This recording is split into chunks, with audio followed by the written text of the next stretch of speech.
Welcome back to another episode of Full Circle with me, Onyx. And we're just going to continue with kind of the broad subject of channeling. And channeling is something I've been into for years. And I've been using an energy technique for probably 15 to 20 years.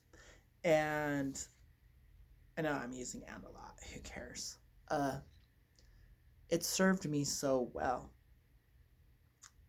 When I was doing a little bit of research on meditation and Taoist practices, a lady wrote an article talking about there is an energy connection uh, for meditation. And so, energy work or energy circuit needs to be going on for more profound, deeper meditations. And I was like, I kind of thought so. And then over the years, I realized it takes a certain amount of energy to grow expanded consciousness. Like, I can give you words, and the words stick in the moment, but they don't really sink in, and we don't understand them, and they don't unfold our mind. And it because the mind almost has to flower and unfold before it can grasp what it's trying to receive. And so in a weird way you have to like open up your mind like a flower. And that requires energy, spiritual energy, you know? And so once the mind is expanded, it naturally attracts the knowledge and information of a higher degree and higher degree. And same with your psychic senses. So, the benefit of ritual, since my background, I am always dropping is Western mystery and occult because that's where I was trained. That's the direction I kind of go. And it helps clarify that it's not exactly religious. It's not, you know, it's not exactly magical. It's occult. And occult is the science of like magic and mysticism, you know. So, they try to explain the unexplainable. They try to formulate the unexplainable. And this is how it is for me. You know, there's a somewhat scientific method to the madness, and it creates a level of sobriety, soberness, it creates a level of hopefully groundedness when dealing with the paranormal, the transperson, the transcendent. So, and its hope, its aim, besides understanding it like a science, is to develop it more, push it to a new level, like evolve it. So there's kind of an alchemy going on there. It's not just, the goal isn't to be saved. The goal isn't to make my life work. You know, part of it is just for the joy of exploring the mysteries, for the joy of playing with magic, for the joy of understanding, learning, you know? So it's not so much this is what I believe and you're not trying to push it on people. So this isn't Wicca, because Wicca is witchcraft turned into a religion. So there might be devotional practices for a god or a goddess and self realization through like religious devotion and a sense of self and, whatever. I mean, that's how witchcraft was saved, supposedly. That's what they write, that's what they say. But witchcraft never needed saving. Drop the mic, because it will always be done. It's natural for humans to do that. Anyways, moving on, Onyx. So passionate about this deep vortex of knowledge that Let's go back to this channeling. So, the only obstacle in the way is you, right?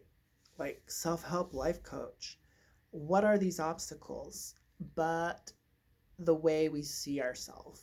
Um, so, like, self concept is very popular with Neville Goddard. I definitely recommend Neville Goddard because he encapsulates a lot of healthy psychology.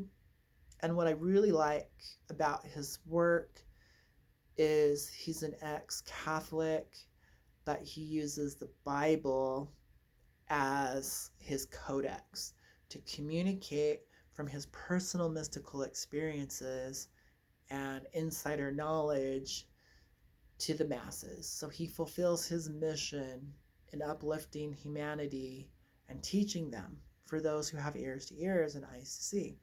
He pretty much lays it out for you, and he gives you the power.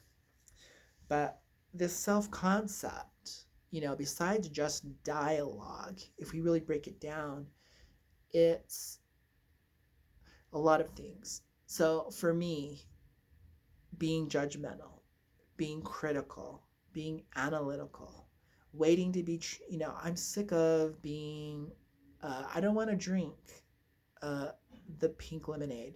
I don't want to be love bombed. I don't want to be deceived. I really want truth. I really get frustrated of all the superstition and all the fluffy stuff that goes on to benefit other people on stage. It's not about being on stage and having people listen to me. It's I really want to know. And so the level of sincerity can act like a laser beam and improve your practice, whether it's channeling or casting a spell or whatever direction, or paying your bills. So whether it's uh, metaphysical related or mundane, it doesn't matter. All paths are one. The principles can be applied in your life. As above, so below. As within, so without. This is more than just a phrase. It is the mantra. It is the whole foundation of Western mystery. And if you understand this, this is the key that unlocks the door. And it's also the operation, it is the principles of as above, so below, as within, so without, that help you gain mastery of the magical arts. And which is also turned into psychology, which is also turned into chemistry and everything else, you know? So let's go into self-sabotage. The only thing blocking your channel has always been you. And you've done it through physical things by maybe eating at the wrong time of day and eating the wrong things. You may have been doing it through conversations where you put your energy on mundane things. So there's a weird phenomenon with occultists. They have this bizarre ability to lose all their social connections, pretty much drop off the planet, and kind of become a loser outwardly. They're like hermiting, and their interest becomes so much of the inner experience that they're low drama, they're low key, and so they may not make the best partners, they may not make the best friends or conversationalists, these because they're studying the inner dimensions, the levels of the mind and outer space with their mind and all sorts of stuff. So, and maybe you resonate with this. And I'm putting it out there because I was reading this book on witchcraft written by this high priestess, and in one of the chapters she was saying something like Johnny the occultist tried to cast a spell and it only worked for a week and then it fell apart. What did he do wrong? Let's analyze the steps. And then she offers her method, sticking what the whole book was back, and then said her coven did it, and now they have success, and those people moved the neighborhood or whatever. And I was like, mm, cultists don't really cast spells and don't really probably get involved with the neighbors, and they don't have anything to prove. You know, they're like studying the Kabbalah. They're exploring like the fifth sphere for a year, and taking notes and hanging out. You know, it's more like that's very mundane, and I would call it three-dimensional. Probably the occultist wasn't there, and someone was just name dropping the word because they thought it sounded cool. Like when I think of occultist, I think of someone in black robes and mysterious with lots of smoke and mysterious words, uh, non-comprehensible words that people might think is speaking in tongues. You know, when really it's been my experience going through the school and all, it's far more boring. It's not so much about robes and incense. It's a lot about meditation, inner path working, visualizing the tree of life and stuff like that. But, anyways, uh, the things that will get in the way is analyzing. Things get in the way is being skeptical and critical and judgmental. Me, me, me. You have to learn to put that aside. So, in a really good book on channeling the pagan gods and goddesses, uh, they offered a step, which I'm sharing. Like, once you get comfortable and you're going to channel, it said visualize a waste basket and write how you're feeling and throw it in the waste basket. Write how you're feeling and thinking and throw it in there, like your distraction. So there's a dog barking. Okay, write it on the paper. Throwing it away. It's just a way to detach. So self-doubt is a big one. A lot of us have like beliefs, or everyone in our culture is very opinionated. They're like, oh, angels don't exist, or that's a waste of your time, or there's no such thing as an afterlife. Like they just bark this stuff at you and they tell you the reason why, and you're like, okay, I don't really know, but okay. So doubt comes when you're having a kind of a tug of war inside, kind of an internal battle between how you really feel and then how you're programmed to feel. How you really think and how you're programmed to think. Whoa. And so when you really kind of sit with this tug of war, you have to really learn to go with your heart and kind of argue, justify how you actually feel. So it seems like my whole life, everything I wanted to do was called evil. Everything I wanted to do was illegal. Everything I wanted to do could have given me the death sentence. And then as society grew up and it was okay to be gay and it was okay for a lot of things, all those things that scared my mom, all those things that scared my little farm town, they all of a sudden kind of phased out of it. And now everything I was doing was normal. My mom was really afraid of astrology. She was really afraid of astral projection and magic. She thought it was of the devil. So every time I was curious about that, I received a lot of resistance. So inside of me, that doubt was basically her energy, her beliefs, and it was crazy. And it was basically causing a tug of war, you know? So usually, and I also found being judgmental was a way to protect myself. Who's going to scam me? Who's going to deceive me? Who's going to try to put some religion that's not even real? Who's going to try to force me to be a good boy or a faithful follower? And so, judgment became a way to protect myself. As soon as I saw something that sounds a little fishy, it's easier to just judge it as bad and be kind of like weary of it, standoffish, And then you'll turn on the analyzer and look for danger. When I realized judgmental was a way of protecting myself of something unknown or mysterious or already labeled by society as bad, I can now just go, okay, I'm feeling judgment, I'm thinking judgment. Yeah, it's a trigger. Something's triggering me. What is it? Oh, because I actually don't believe in good or evil.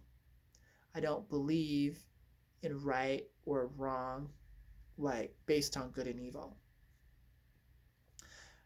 So when something's coming towards me, it's my choice to then come to a conclusion or not, stay open minded. So being judgmental is a hard one to write down, throw in the wastebasket. So I wrote down a few. You might find yourself in there. You might feel triggered. Expectations. You expect your angel to have wings. You expect him to be called an archangel. You expect, or you expect an alien and it's going to be from Sirius or Pleiades and it's going to have this whole story. You expect Atlantis, past life regression. You know, you expect to be blessed. You expect them to say only nice things and to treat you nicely. So, expectations, escape. You expect to escape the 3D world of work, karma, and as you sow, shall you reap. And you're going to somehow magically bypass it or spiritually bypass it. Think positive, bypass it. Visualize your way there and bypass it. Maybe not. So, expectations. This doesn't sound logic. Maybe logic is blocking you. Superstitions. That's a big one. A lot of magical practices, mystical practices, are all based on superstition, folklore, and myth and legend, but then have the only power they have is some psychological element. It's not truly harnessing the power, you know? And so superstition's a big one. But there's so many ways we self-sabotage ourselves. We basically feel triggered. We're not allowing ourselves to have an experience. And so the more you go, okay, I'm going to allow myself to have an experience and this is what it's about, then you can lighten up and have an authentic experience. So, for example, when I was like, okay, I'm going to channel my angel, get some cool information, share it with my fans.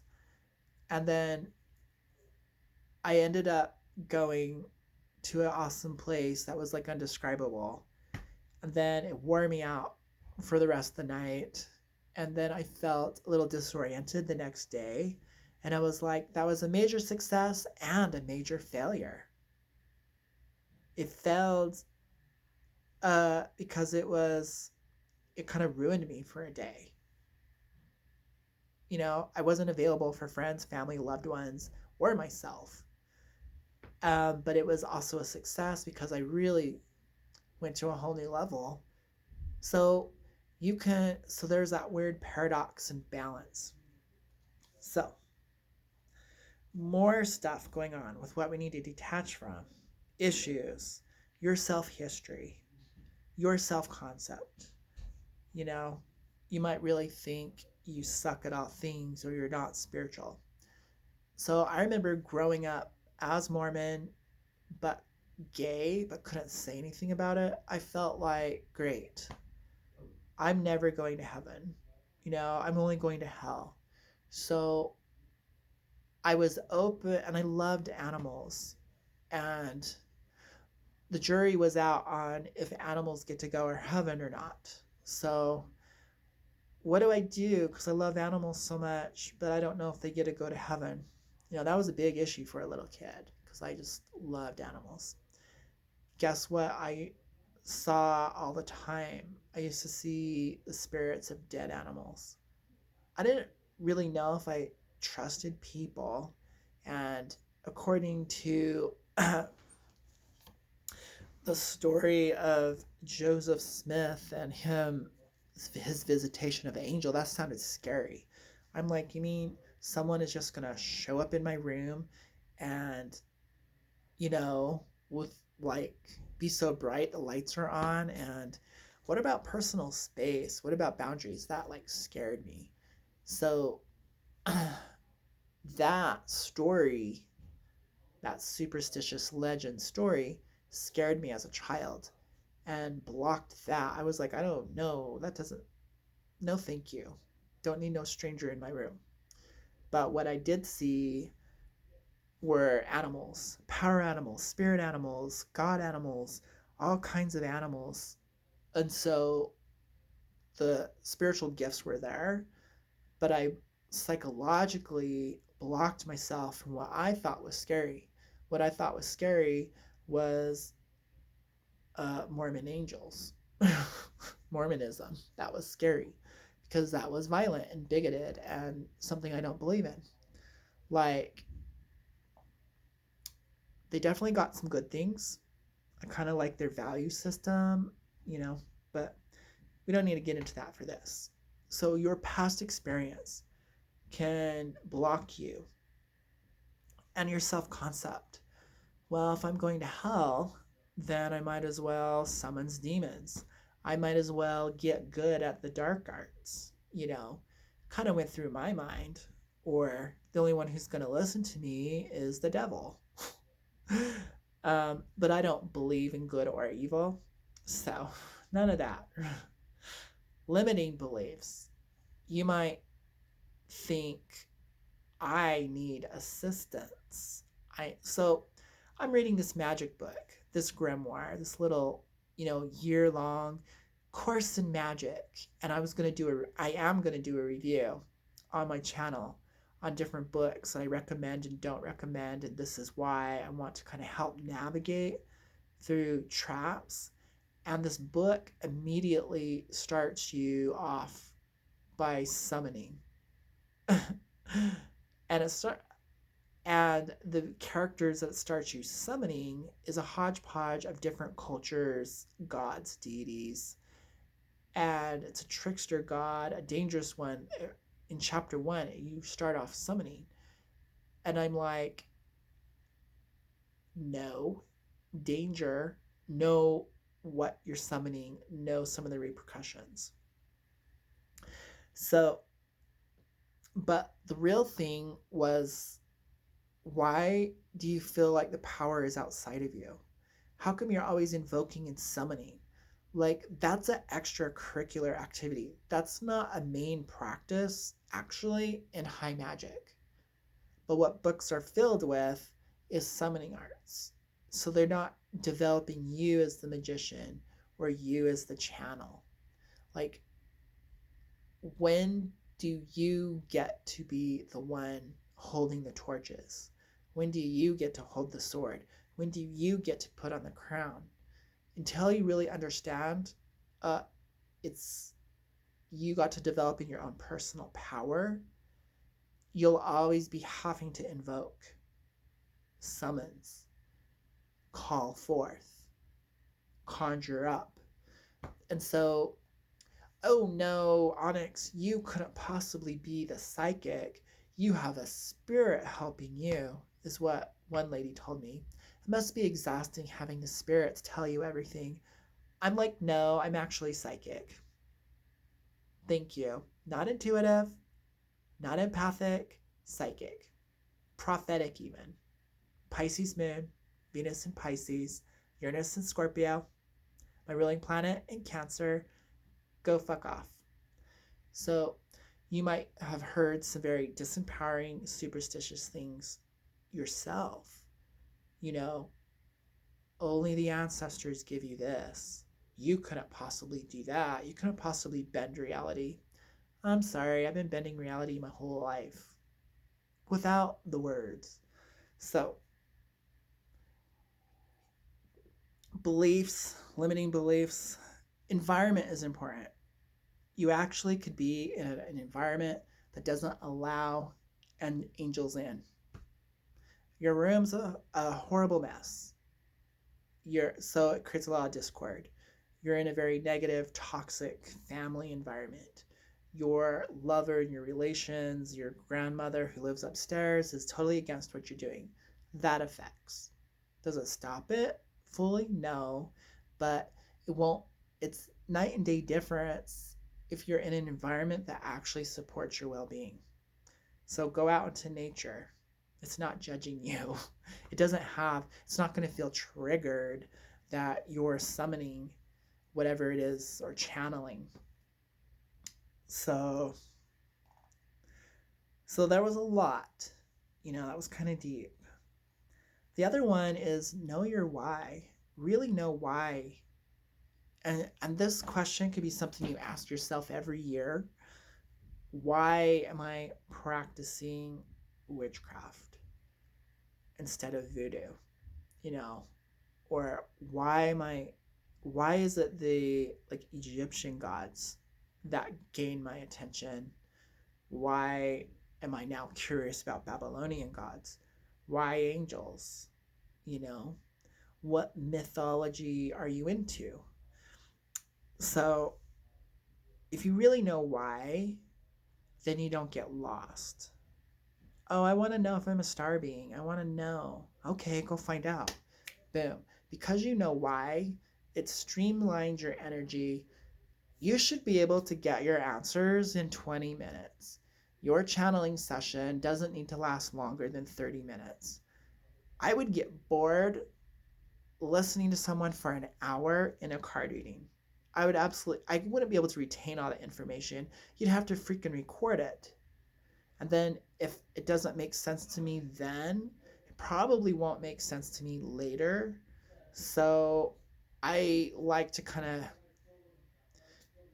small intervals, build up to that stuff, you know? So it might be, so like literally, I was open. I was just like, let me try this angel journaling. I sat there, meditated for literally 5 minutes, grabbed my pen, and boom, the angel came in, green, there's like a black background. I see a holographic image of this beautiful kind of like trans man's face. And I heard the name Ramiel. And I heard the sphere that we were like connecting on. And he told me all this stuff really fast. And it wasn't like a lot of stuff. It was like 5 sentences. And that was it. And that was like beginner's luck. And I think he came in for like the next 3 days and then gone. And then just. So it doesn't have to be every day. It doesn't have to be these long, flowery things. You don't have to reach for it or try to make yourself hear. Like, you don't have to put a lot of effort. You don't have to like scrunch your face. Am I seeing, am I feeling? Like that is like the personality taking over. That's your character taking over. You want to do the opposite of that. Oh, I notice I'm scrunching. Relax.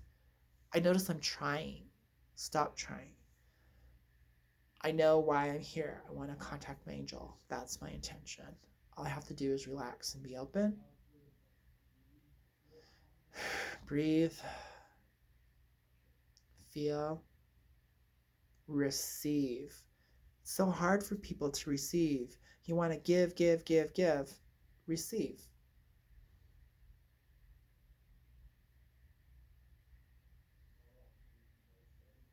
Is your mind open? Is your heart open? This is a big one for people. Is your heart really open? Have you actually been in kind, loving, connecting relationships where you don't have to secretly watch your back? Is it a frenemy? Is it a brother or sister that you have quarrels with that hasn't been resolved? Then, that can weigh you down. That could stop you from being open-hearted. Your open heart is like a giant chalice, and it can receive the level of soul. It can receive an energy that transcends the mind. So the mind is great, but it's really like a blank canvas. And when the heart's open, it's like a sky full of fire. It's beautiful. like it's a sunset, it's transcendent. So if you're trying to channel something of the light, if you're trying to channel something like the angelic part of an angel, the loving side, you got to be that. You got to be loving. You got to align with your own angelic nature. You have to tap into your own compassion. Your own suffering shouldn't leave you to turn you into a victim. Your own suffering should cause you to look at the suffering of others and understand it. Oh, I now know what aging is like. I now know what being tired is like. I now know what working and not being paid is for myself, what my level of worth is like. I understand. I have been there, or I know I will be going there. So I will treat you very well, as I would like to be treated. So all the pain, so instead of twisting it into a martyr, getting off on suffering, instead of twisting it for your own self attention, is what a martyr does. Uh, a martyr is a narcissist. Just saying, just calling it out there as we channel it in. So get off that need for attention, narcissism, being a leader. Um, get off it. It's a sickness. Get out of being a victim. So part of it is changing this self identity. This what do we call it? Uh, Whatever the character who you are, and becoming neutral. Like, I love being neutral. I don't have to be for this or for that. I don't have to be all love. I don't have to be all dark. I don't have to hate you. I don't have to love you. I'm just open. Just open. I'm like a blank mirror. I'm like an open sky. I'm like a calm lake. I'm like a still pond. And then the energy creates an image on the surface of my stillness. Through my neutrality, it passes through a clear lens and I don't get distortions. So I spend a lot of my time practicing being neutral, being calm. Yeah, not very fun.